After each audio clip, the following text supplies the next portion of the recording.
আসসালামু আলাইকুম, স্বাগত জানাচ্ছি চ্যানেল আই সংবাদে। আমি রিদিতা রেজা। শুরুতে জানিয়ে দিচ্ছি ফ্রেশ আটা ময়দা সুজি সংবাদ শিরোনাম। জুলাই সনদ বাস্তবায়নের উপায় নিয়ে চূড়ান্ত রূপরেখা প্রধান উপদেষ্টার কাছে হস্তান্তর, জাতীয় ঐক্যমত্য কমিশনের সংবাদ সম্মেলন দুপুরে। আসন্ন নির্বাচনে আইনশৃঙ্খলা রক্ষায় সবচেয়ে বেশি মোতায়েন থাকবে আনসার ভিডিপি, মোট 9 দিন নির্বাচনী দায়িত্ব পালন।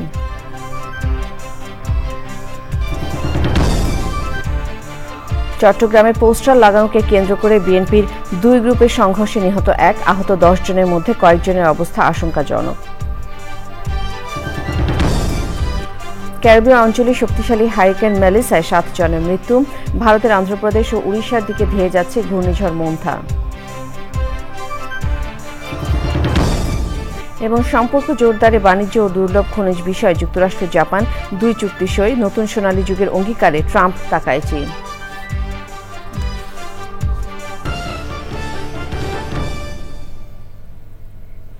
সংবাদ শিরোনামগুলো জানাচ্ছিলাম। এখনকার এই সংবাদ আয়োজন একই সঙ্গে চ্যানেলের ইউটিউব চ্যানেল এবং চ্যানেলের ওটিটি প্ল্যাটফর্ম আইস্ক্রিনে লাইভ স্ট্রিম হচ্ছে। সরকারের কাছে জুলাই জাতীয় সনদ বাস্তবায়নের উপায় সম্পর্কিত সুপারিশ প্রধান উপদেষ্টার কাছে জমা দিয়েছে জাতীয় ঐক্যমত্য কমিশন। সংবাদ সম্মেলনে এর বিস্তারিত তুলে ধরবে কমিশন। এ নিয়ে জানতে জানাতুল বাক্কা কেকার সাথে যোগাযোগ করছি। তিনি রাজধানী ফরেন সার্ভিস একাডেমিতে আছেন। কেকা, জুলাই সনদ বাস্তবায়নে ঐক্যমত্য কমিশনের সুপারিশ জমা বিষয় সার্বিক তথ্য আমাদেরকে একটু জানাবেন।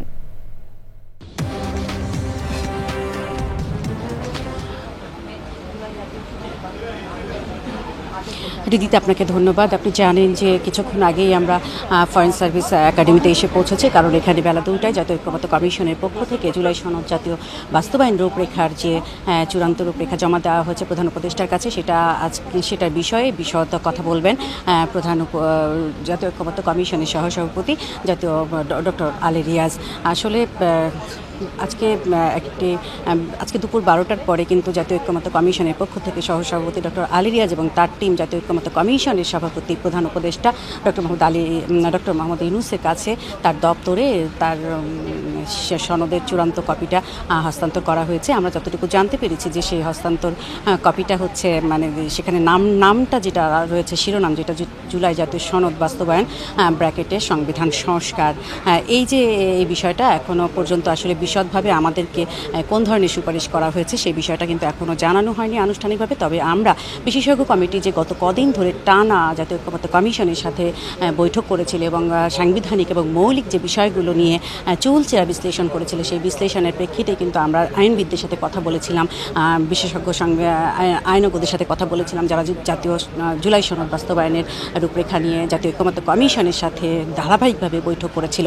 তারই প্রেক্ষিতে আমরা বলতে পারি যে জুলাই সনদ বাস্তবায়নের আইনি ভিত্তি দেওয়ার জন্য বিশেষ সংবিধান আদেশের একটা কথা বলা হয়েছে এবং যে আদেশটা 270 দিনের মধ্যে বাস্তবায়ন করতে হবে এবং মূলত গণভোট হবে এবং গণভোটটা আসলে গণভোটের জন্য যে বিশেষ আরপিওতে যেহেতু গণভোটের বিধান নেই, সেহেতু গণভোটটা কীভাবে কে জারি করবেন, প্রধান উপদেষ্টা করবেন না রাষ্ট্রপতি করবেন, সেই বিষয়টা নিয়ে এখন আমরা অন্ধকারে রয়েছি। তবে গণভোট হবে এবং পরবর্তী পার্লামেন্টে যারা নির্বাচিত হবে, যেই দলই নির্বাচন ক্ষমতায় আসবে, তারা কিন্তু বাধ্যবাধকতা থাকবে তাদের জুলাই সনদ বাস্তবায়নের যে অঙ্গীকারনামা, সেই অঙ্গীকারগুলোতে। যদিও আপনারা জানেন যে রাজনৈতিক অঙ্গীকার বা রাজনৈতিক সমঝোতার দলিল হিসেবে জুলাই সনদকে রাজনৈতিক দলগুলো বিশেষ করে বিএনপি এটা বলে আসছিল, কিন্তু আপনারা জানেন যে এনসিপি এবং জামাতে ইসলামী তাদের দাবি ছিল জুলাই সনদের আইনি ভিত্তি দিতে হবে। তার ভিত্তিতেই কিন্তু তারা বরাবরের মতো বলে আসছিল যে সাংবিধানিক একটি আদেশ দেওয়ার কথা এবং সেই প্রেক্ষিতেই চুলচেরা বিশ্লেষণের পরে জুলাই সনদের চূড়ান্ত রূপরেখায় উপায় হিসেবে জাতীয় সংবিধান সংস্কার পরিষদ হতে যাচ্ছে। সেই পরিষদটা কিন্তু আগামী জাতীয় নির্বাচনে যে যারা ক্ষমতায় আসবেন তাদের প্রেক্ষিতেই পার্লামেন্টের যারা আসবেন তারা কিন্তু সেটা বাস্তবায়ন করবে। আমরা একটা জিনিস আমি দেখাতে চাই যে এই মুহূর্তে যে ফরেন সার্ভিস একাডেমিতে জাতীয় ঐক্যমত্য কমিশনের পক্ষে ডক্টর আলী রিয়াজ সহ তার এই যে কমিশনের সদস্যরা কিন্তু ডায়াসে আসছেন। আমি যে প্রসঙ্গে বলছিলাম যে আগামী পার্লামেন্টে যে জুলাই সনদ বাস্তবায়নের অঙ্গীকার সেইটা বাস্তবায়ন করতে করতে হবে। প্রথম 9 মাসে কিন্তু সংবিধানের বিদ্যমান 72-এর সংবিধানের যে সংস্কারগুলোর কথা জুলাই সনদে বলা হয়েছে সেগুলোই কিন্তু করতে হবে। এক্ষেত্রে রাজনৈতিক বোদ্ধা বিশেষ করে বিএনপি এবং বিভিন্ন আইনজ্ঞরা বলছেন যে এই বিষয়গুলো আসলে একটি পার্লামেন্ট ডুয়েল রোল প্লে করবে কিনা এই বিষয়গুলো নিয়ে কিন্তু অনেক ধরনের কথাবার্তা রয়েছে, অবজারভেশন রয়েছে। আমি এখন দেখাতে চাচ্ছি বা চলে যাচ্ছি জুলাই সনদ বাস্তবায়নের সুপারিশনামা প্রধান উপদেষ্টার কাছে হস্তান্তর করার পর ডায়াসে কিন্তু ফরেন সার্ভিস একাডেমিতে এখন প্রেস ব্রিফিংয়ে অংশ নেবেন। আমি সেইটা পরবর্তী বুলেটিনে জানাতে পারবো। ফিরে যাচ্ছি স্টুডিওতে। কেকা, ধন্যবাদ আপনাকে। স্বরাষ্ট্র উপদেষ্টা অবসরপ্রাপ্ত লেফটেন্যান্ট জেনারেল জাহাঙ্গীর আলম চৌধুরী জানিয়েছেন, আসন্ন জাতীয় সংসদ নির্বাচনে আইন শৃঙ্খলা রক্ষায় সবচেয়ে বেশি নিয়োজিত থাকবেন আনসার ও গ্রাম প্রতিরক্ষা বাহিনীর সদস্যরা। রাজধানী খিলগাঁওয়ে বাংলাদেশ আনসার ও গ্রাম প্রতিরক্ষা বাহিনীর সদর দফতরে আনসার ওয়েলফেয়ার ট্রাস্টের ট্রান্সপোর্ট সার্ভিসের উদ্বোধনী অনুষ্ঠানে তিনি আরও বলেন, প্রতিটি ভোট কেন্দ্রে মোট 13 জন আনসার সদস্য নিয়োজিত থাকবেন। তাদের মধ্যে 3 জনের অস্ত্র থাকবে। অস্ত্রবিহীন 10 জনের মধ্যে 6 জন পুরুষ ও 4 জন নারী। এবারই প্রথম প্রিজাইডিং অফিসারের সঙ্গে অস্ত্রসহ একজন আনসার সদস্য মোতায়েন থাকবে বলেও জানিয়েছেন স্বরাষ্ট্র উপদেষ্টা। তিনি আরও জানান, নির্বাচনে মোট 9 দিন আনসার দায়িত্ব পালন করবে। ক্যারিবীয় অঞ্চলে শক্তিশালী হ্যারিকেন মেলিসার প্রভাবে কমপক্ষে 7 জনের মৃত্যু হয়েছে। ক্যাটাগরি 5 মাত্রার হ্যারিকেনটির গতিবেগ ঘণ্টায় সর্বোচ্চ 282 কিলোমিটার। দ্বীপদেশ জ্যামাইকা, হাইতি ও ডমিনিকান রিপাবলিকে প্রচণ্ড ঝড় বৃষ্টি হচ্ছে। এদিকে বঙ্গোপসাগরে অবস্থানরত ঘূর্ণিঝড় মোন্থা ধেয়ে যাচ্ছে ভারতের অন্ধ্রপ্রদেশ ও উড়িষ্যা উপকূলের দিকে। আজ সন্ধ্যা নাগাদ ঘূর্ণিঝড়টি আঘাত হানতে পারে। এই জন্য চট্টগ্রাম, কক্সবাজার, মংলা ও পায়রা সমুদ্র বন্দরকে 2 নম্বর দূরবর্তী হুঁশিয়ারি সংকেত দেখাতে বলেছে আবহাওয়া অধিদপ্তর। সুদীপ্ত মাহমুদের রিপোর্ট। বছরের সবচেয়ে শক্তিশালী হারিকেন মেলিসার প্রভাবে ক্যারিবীয় দ্বীপ জ্যামাইকায় ঝোড়ো বাতাস ও বৃষ্টির তাণ্ডব। হাইতি ও ডমিনিকান রিপাবলিকেও আবহাওয়ার বিরূপ অবস্থা। যুক্তরাষ্ট্রের ন্যাশনাল হারিকেন সেন্টার NHC জানিয়েছে, দ্রুত শক্তিশালী হতে থাকা হারিকেনটির প্রভাবে 40 ইঞ্চি পর্যন্ত বৃষ্টি ও 13 ফুট উঁচু জলোচ্ছ্বাস হতে পারে। পরিস্থিতি মোকাবেলায় জ্যামাইকান সরকার রাজধানী কিংস্টনের কয়েকটি এলাকা থেকে লোকজনকে সরিয়ে দেওয়ার নির্দেশ দিয়েছে। জ্যামাইকার শিক্ষামন্ত্রী জানিয়েছেন, তারা এমন ঝড় আগে কখনো দেখেননি। অক্টোবর জুড়ে বৃষ্টির কারণে মাটি ভেজা ও দুর্বল। এর সাথে মেলিসার ভারী বৃষ্টি যুক্ত হলে ভয়াবহ বন্যা ও ভূমিধসের আশঙ্কা রয়েছে। দ্বীপ দেশটিতে 881টি আশ্রয়কেন্দ্র খোলা হয়েছে। ওদিকে বঙ্গোপসাগরে সৃষ্ট ঘূর্ণিঝড় পশ্চিম মধ্য বঙ্গোপসাগর ও এর আশপাশের এলাকায় অবস্থান করছে। এটি ধেয়ে যাচ্ছে ভারতের অন্ধ্রপ্রদেশ ও উড়িষ্যা উপকূলের দিকে। 2 রাজ্যের উপকূলীয় এলাকার স্কুল কলেজ বন্ধ করে দেওয়া হয়েছে। ঘরবাড়ি ছেড়ে নিরাপদ স্থানে গেছেন 50,000-এর বেশি মানুষ। বাংলাদেশের আবহাওয়া অধিদপ্তর জানিয়েছে, ঘূর্ণিঝড় কেন্দ্রের কাছাকাছি এলাকায় সাগর উত্তাল রয়েছে। এর প্রভাবে বাংলাদেশেও বৃষ্টি হতে পারে। Sudipta Mahmud, channel I. চট্টগ্রাম নগরীর বাকুলিয়ায় বিএনপি 2 গ্রুপের সংঘর্ষে মোহাম্মদ সাজ্জাদ নামে এক ছাত্রদল কর্মী নিহত হয়েছেন। আহত হয়েছেন 10 জন। তাদের কয়েকজনের অবস্থা আশঙ্কাজনক।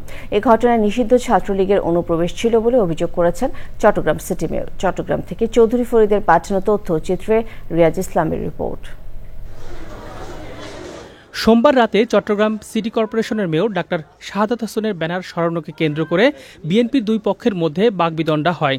এক পর্যায়ে তা সংঘর্ষের রূপ নেয়। গোলাগুলির ঘটনাও ঘটে। এতে বেশ কয়েকজন গুলিবিদ্ধ হন। আহতদের চট্টগ্রাম মেডিকেল কলেজ হাসপাতালে নেওয়ার পর সাজ্জাদ নামের এক ছাত্রদল কর্মীর মৃত্যু হয়। নিহত সাজ্জাদের বাড়ি কুমিল্লা জেলার মুরাদনগর থানার হীরাকান্দা এলাকায়। স্বজনরা জানিয়েছে, সাজ্জাদের বুকে ও শরীরের বিভিন্ন অংশে গুলি চিহ্ন রয়েছে। আমরা সঠিক জানি না। মোবাইল করে দেখেন, মোবাইল সব বন্ধ। আমার ছোট ছেলে, এটা সবার ছোট। আমার 3 ছেলে, এক ছেলে ছোটটা সাজ্জাদ। যারা মারছে আমি এদের বিচার চাই। আহত কয়েকজন আশঙ্কাজনক অবস্থায় চট্টগ্রাম মেডিকেল কলেজে চিকিৎসাধীন রয়েছেন। হতাহতদের দেখতে হাসপাতালে যান Chittagong city mayor doctor Shahadat Hossain. ঘটনায় জড়িতদের গ্রেপ্তার ও শাস্তি দাবি করেন তিনি। যে যুবলীগ ছাত্রলীগের যেসব ক্রিমিনাল একসময় এখানে ছাত্রলীগের সভাপতি মানিক ছিল, আমাদের ছেলেদেরকে অনেক অত্যাচার করেছে, তারই কিছু ছেলেপেলে এখানে আছে। ইভেন দক্ষিণ জেলার কিছু ছেলে এখানে আমি দেখতে পাচ্ছি, তারা এখানে এসে একটা গার্ড বেঁধেছে এই এলাকায়। কিন্তু আমার মনে হচ্ছে বাকুলিয়া থানার যারা দায়িত্বে আছে তাদের গতিবিধি এবং ওসি সহ যারা কর্মকর্তা আছে তাদের ব্যাপারে আমার যথেষ্ট প্রশ্ন আছে। আমার মনে হচ্ছে তারা আওয়ামী লীগের কোনো না কোনো ঊর্ধ্বতন কর্মকর্তার পরামর্শে এই থানা চলছে। দোষীদের গ্রেপ্তারের চেষ্টা চলছে বলে জানিয়েছে police. Riaz Islam, channel I. যুক্তরাষ্ট্র জাপান সম্পর্ক জোরদারে বাণিজ্য ও দুর্লভ খনিজ নিয়ে দুটি চুক্তি সই করেছেন মার্কিন প্রেসিডেন্ট ডোনাল্ড ট্রাম্প ও জাপানের প্রধানমন্ত্রী সানায়ে তাকাইচি। জাপানের সাথে দুদেশের সম্পর্কে নতুন সোনালী যুগের লক্ষ্যে কাজ করার অঙ্গীকার করেছেন ট্রাম্প ও তাকাইচি। ভূমি সারথীর রিপোর্ট। এশিয়া সফরের অংশ হিসেবে মালয়েশিয়ার পর সোমবার জাপানের টোকিওতে পৌঁছান মার্কিন প্রেসিডেন্ট ডোনাল্ড ট্রাম্প। ট্রাম্পকে স্বাগত জানান জাপানের প্রথম নারী প্রধানমন্ত্রী তাকাইচি। দায়িত্ব নেওয়ার কয়েকদিনের মাথায় যুক্তরাষ্ট্রের সাথে জাপানের গুরুত্বপূর্ণ চুক্তি সই ও মার্কিন প্রেসিডেন্টের সঙ্গে তাকাইচির বৈঠক।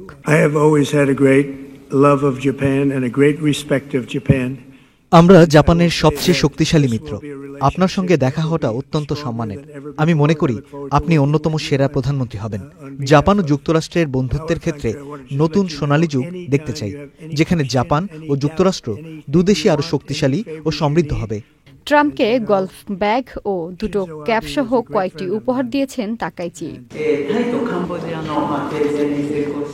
অল্প সময়ের মধ্যে পৃথিবী বেশ শান্তিপূর্ণ হয়ে উঠেছে। বিশ্ব শান্তি ও স্থিতিশীলতার প্রতি আপনার অটল অঙ্গীকারকে আমি খুব মূল্যবান মনে করি। আমি নিজেও গভীরভাবে মুগ্ধ হয়েছি। হোয়াইট হাউস জানিয়েছে, জাপান থেকে যুক্তরাষ্ট্রে দুর্লভ খনিজ উপাদান সরবরাহ নিশ্চিত করতে দুই দেশের মধ্যে চুক্তি হয়েছে। এছাড়া বাণিজ্য নিয়ে হয়েছে আরও একটি চুক্তি। জাপানের প্রধানমন্ত্রী তাকাইচি ট্রাম্পকে নোবেল শান্তি পুরস্কারের জন্য মনোনয়ন দেওয়ার প্রতিশ্রুতি দিয়েছেন বলে জানিয়েছে হোয়াইট হাউস। এশিয়া সফরের শেষ ধাপে সাউথ কোরিয়া যাবেন ট্রাম্প। সেখানে চীনের প্রেসিডেন্ট শি জিনপিংয়ের সঙ্গে তার বৈঠক হওয়ার কথা রয়েছে। সম্প্রতি বাড়তি শুল্ক আরোপ নিয়ে যুক্তরাষ্ট্র চীনের মধ্যে চলছে বাণিজ্য যুদ্ধ। এ অবস্থায় দুই নেতার বৈঠক দুই দেশের সম্পর্ক সহজ করবে বলে আশা করছেন ভূ রাজনৈতিক বিশ্লেষকরা। ভূমি সারথী, চ্যানেল আই। এবারে ভোটের হাওয়া।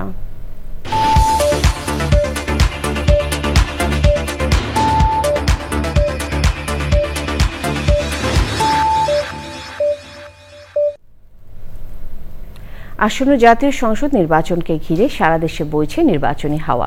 দীর্ঘদিন পর অবাধ সৃষ্ট একটি নির্বাচনের প্রত্যাশায় সবখানেই চলছে আলোচনা। দেশের নানান বয়সী নানান পেশার মানুষ কি ভাবছেন নির্বাচন নিয়ে, আজ জানবো কি চাইছেন পটুয়াখালীর ভোটাররা। আমরা চাই সৎ, নির্ভীক, যারা জনগণের কাজ করে, জনগণের পাশে থাকে, এই ধরনের প্রার্থী আমরা বাছাই করে নিতে চাই। আমরা সুন্দরভাবে চলতে পারি, সুন্দরভাবে খাইতে পারি, সুন্দরভাবে আমরা পরিবেশ দেখতে পারি, এরকম আমরা সুন্দর দেশ দেখতে চাই। আমি ভোট দিতে চাই যে ধর্মীয় অনুশাসন মানে এমন কাউকে ভোট দিতে চাই যে সৎভাবে উপার্জন করে, ধর্মীয় অনুশাসন মেনে চলে, দেশটা যাকে দিয়ে ভালো পরিচালনা হবে আর কি, এরকম কাউকে চাই আমি। বাংলাদেশ কেমন আবার নতুন করিয়া নাম নতুন হয়েছে, জায়গা তো আর নতুন হয় নাই, আবার মানুষজন হাও তো নতুন হয় নাই, হাও তো এই দেশি মানুষই আছে। দেশ যেন ভালো চলে, রাস্তাঘাটের জন্য হয়, এইটাই আর কি। নতুন ভোটার হিসেবে আমি এবছর নতুন ভোটার হয়েছি ইনশাল্লাহ। আমি চাই যে সুন্দরভাবে একটা ভোট দেওয়ার জন্য, এটাই আমি সকলে যাতে, আমি নতুন তাই বলে পুরান যারা ছিল তারাও যে সুন্দরভাবে ভোট দিতে পারে, এটাই আমি চাই। আমরা চাই অন্তর্বর্তী সরকারের অধীনে সামনে একটি সুস্থ নিরপেক্ষ নির্বাচন হয় এবং এই নির্বাচনে তারুণ্যের আমরা প্রথম ভোট যেন আমাদের পছন্দের প্রার্থীকে এবং আমাদের যারা আমাদের জন্য এবং আমাদের দেশের জন্য যারা কাজ করে, যারা বাংলাদেশপন্থী এবং বাংলাদেশের জন্য কাজ করবে, আমরা তাদেরকেই অবশ্যই নির্বাচিত করব। ভালো প্রার্থী চাই, একজন যোগ্য, যে দেশের জন্য কাজ করতে পারে, দেশের জন্য জনগণের জন্য কাজ করতে পারে, নিরপেক্ষ সরকার ভালোটা চাই। আগে যা ছিল তার জন্য আরো ভালো থাকে। স্মার্ট বাংলাদেশ তো হয়েছে আগে থেকেই, এখন যা আরো যেন ভালো হয়, ভালো উন্নত হয়, ভালো সরকার হয়, আমাকে জনগণের জন্য কাজ করে, পাশে থাকে। যে প্রার্থী দেশের খেদমত করবে, দেশের উন্নয়ন করবে, ভালো মন্দ দেখবে, গরিবের সেবা করবে, তাদেরই আমরা ভোট দিব। যে দেশের জন্য কাজ করবে, যে উন্নয়ন করবে, যারা খাইবে পেট ভরিয়া, সেরকম প্রার্থী আমরা চাই না। চাই সুষ্ঠু, সুন্দর, ভালো পরিবেশ এবং ভালো ন্যায় নীতি যে ব্যক্তি করবে, এরকম পরিবেশ যে করতে পারবে তারই আমরা চাইতেছি, যোগ্যতা প্রার্থী দেখতে চাই আর কি। এখন কাকে ভোট দিব এখন আমাদের কোনো নিশ্চয়তা নেই, যে ভালো হইবে তাকে আমরা সিদ্ধান্ত করে ভোট দেবো। সরকারের কাছে জুলাই জাতীয় সনদ বাস্তবায়নের উপায় সম্পর্কিত সুপারিশ প্রধান উপদেষ্টার কাছে জমা দিয়েছে জাতীয় ঐকমত্য কমিশন। রাজধানী ফরেন সার্ভিস একাডেমিতে প্রেস ব্রিফিংয়ে এর বিস্তারিত তুলে ধরছে কমিশন। আমরা সরাসরি ব্রিফিংয়ে যাচ্ছি। তার জন্য 2024 সালের অক্টোবর মাসে প্রাথমিক পর্যায়ে অন্তর্বর্তী সরকার কর্তৃক 6টি কমিশন প্রতিষ্ঠিত হয়েছিল। এর মধ্যে ছিল সংবিধান সংস্কার কমিশন, নির্বাচন ব্যবস্থা সংস্কার কমিশন, পুলিশ ব্যবস্থা সংস্কার কমিশন, দুর্নীতি দমন কমিশন সংস্কার কমিশন এবং বিচার বিভাগ সংস্কার কমিশন। পাশাপাশি জনপ্রশাসন সংস্কার কমিশনও কাজ করেছে। এই 6টি সংস্কার কমিশনের সুপারিশগুলো ফেব্রুয়ারি মাসের মধ্যে সরকারের কাছে উপস্থাপন করার পরিপ্রেক্ষিতে অন্তর্বর্তী সরকারের প্রধান অধ্যাপক মোহাম্মদ ইউনূসের নেতৃত্বে জাতীয় ঐকমত্য কমিশন প্রতিষ্ঠিত হয় এবং 15ই ফেব্রুয়ারি থেকে জাতীয় ঐকমত্য কমিশন তার কাজ শুরু করে। জাতীয় ঐকমত্য কমিশনের কাজের প্রধান ক্ষেত্র ছিল সুস্পষ্ট সুনির্দিষ্টভাবে রাষ্ট্রীয় প্রতিষ্ঠানগুলোতে জবাবদিহিমূলক ব্যবস্থা প্রতিষ্ঠা, স্থায়ীভাবে গণতান্ত্রিকীকরণের পথরেখা নির্দেশ, ভবিষ্যতে ক্ষমতার এককেন্দ্রীকরণ রোধ করা এবং সামগ্রিকভাবে যেন একটি জবাবদিহিমূলক রাষ্ট্র প্রতিষ্ঠা সম্ভব হয় তার জন্য সুপারিশ পেশ করা। 6টি কমিশনের পক্ষ থেকে দেয়া সুপারিশগুলোকে ভিত্তি করে জাতীয় ঐকমত্য কমিশন 166টি সুপারিশ রাজনৈতিক দলগুলোর কাছে প্রেরণ করে তাদের মতামত চায় এবং মার্চ মাস থেকে শুরু করে 2 মাস ধরে আলাদাভাবে রাজনৈতিক দলগুলোর সাথে আলোচনা করে। তার আগেই রাজনৈতিক দলের পক্ষ থেকে ওই 166টি সুপারিশের ব্যাপারে তাদের লিখিত মতামত আমাদের কাছে প্রেরণ করা হয়েছিল। পরবর্তী পর্যায়ে জুন মাস থেকে আমরা 30টি রাজনৈতিক দলের সঙ্গে একত্রে বসে কমপক্ষে 20টি মৌলিক সংস্কারের প্রশ্নে আলাপ আলোচনা করেছি। প্রাথমিক পর্যায়ে 64টি বিষয়ে ঐকমত্য এবং সিদ্ধান্ত হয়। তার পরবর্তী পর্যায়ে 20টির মতো বিষয় নিয়ে আমরা 2 মাস ধরে অব্যাহতভাবে আলোচনা করেছি এবং অনেক বিষয়ে ঐকমত্য ক্ষেত্র বিশেষে নোট অফ ডিসেন্ট সহ সিদ্ধান্ত গ্রহণ করা হয়েছে। এই প্রক্রিয়ার শেষ পর্যায়ে অর্থাৎ জুলাই জাতীয় সনদ 2025-এর ব্যাপারে সকলের মতামত সন্নিবেশিত করে খসড়া তৈরির পাশাপাশি জুলাই মাসের শেষ পর্যায়ে রাজনৈতিক দলগুলোর পক্ষ থেকে আমাদেরকে অনুরোধ করা হয় যেন আমরা সরকারকে এই বিষয়গুলো অর্থাৎ যে সকল বিষয়ে সিদ্ধান্ত এবং ঐকমত্য প্রতিষ্ঠিত হয়েছে সেগুলো বাস্তবায়নের পথ নির্দেশ করে সুপারিশ করি। ঐকমত্য কমিশনের পক্ষ থেকে সেই উদ্যোগ গ্রহণ করা হয়। তারই অংশ হিসেবে রাজনৈতিক দলগুলোর কাছ থেকে আমরা মতামত চেয়েছি, তাদের সঙ্গে অনানুষ্ঠানিক আলোচনার অব্যাহত রেখেই আমরা আনুষ্ঠানিক আলোচনা করি। সময় হলো বিরতি নেবার। বিরতির পর আরো সংবাদের সাথে জানিয়ে ফিরব। আবার আমন্ত্রণ। উপদেষ্টারা নির্বাচনে প্রার্থী হতে পারবেন না সহ 4 দফা দাবিতে জাতীয় সংসদ ভবনের সামনে বিক্ষোভ করেছে জাতীয় নাগরিক জোটের বেশ কয়েকটি দল। সে সময় বক্তারা অভিযোগ করেন উপদেষ্টারা সরকারি সুবিধা নিয়ে নির্বাচনী প্রচার চালাচ্ছেন। বিক্ষোভ শেষে জোটের পক্ষে জাতীয় ঐকমত্য কমিশনে স্মারকলিপি দেন তারা।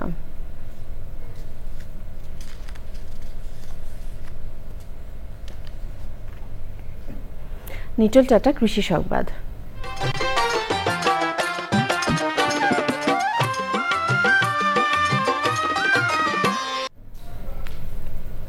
উপকূলীয় জেলা ভোলায় রয়েছে ছোট বড় 50টিরও বেশি চর, যেখানে প্রায় 200 বছর ধরে চলছে বাথানে মহিষ পালন, যা শুধু ঐতিহ্য নয়, চরবাসীর জীবন জীবিকা ও টিকে থাকার অন্যতম অবলম্বন। তবে সংশ্লিষ্টরা বলছেন মহিষের জাত উন্নয়ন, চারণভূমির সংকট নিরসন এবং প্রাকৃতিক দুর্যোগ মোকাবেলায় কার্যকর উদ্যোগ জরুরি।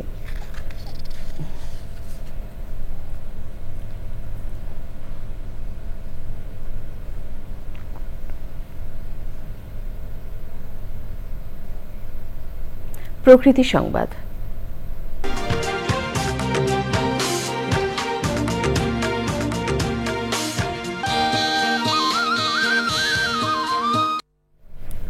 টেকসই অগ্রযাত্রা নিশ্চিতে সবুজে সাজায় বাংলাদেশ স্লোগানে নেত্রকোনায় বৃক্ষায়ন করেছে প্রকৃতি ও জীবন ক্লাব।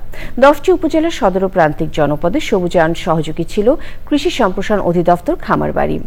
এমন উদ্যোগ ভবিষ্যৎ প্রজন্ম সহ সবাইকে প্রকৃতির সংরক্ষণে উদ্বুদ্ধ করবে প্রত্যাশা বিশিষ্টজনদের।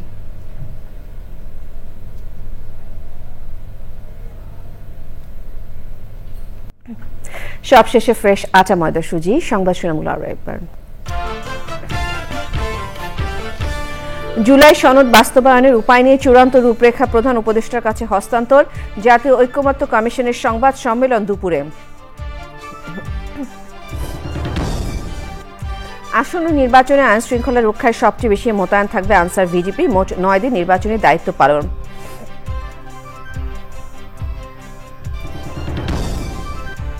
চট্টগ্রামে পোস্টার লাগানোকে কেন্দ্র করে বিএনপির 2 গ্রুপের সংঘর্ষে নিহত 1, আহত 10 জনের মধ্যে কয়েকজনের অবস্থা আশঙ্কাজনক। ক্যারিবীয় অঞ্চলে শক্তিশালী হ্যারিকেন মেলিসায় 7 জনের মৃত্যু। ভারতের অন্ধ্রপ্রদেশ ও উড়িষ্যার দিকে ধেয়ে যাচ্ছে ঘূর্ণিঝড় মন্থা। এবং সম্পর্ক জোরদারে বাণিজ্য ও দুর্লভ খনিজ বিষয়ে যুক্তরাষ্ট্র জাপান 2 চুক্তি সই। নতুন সোনালী যুগের অঙ্গীকারে ট্রাম্প তাকায় চীন।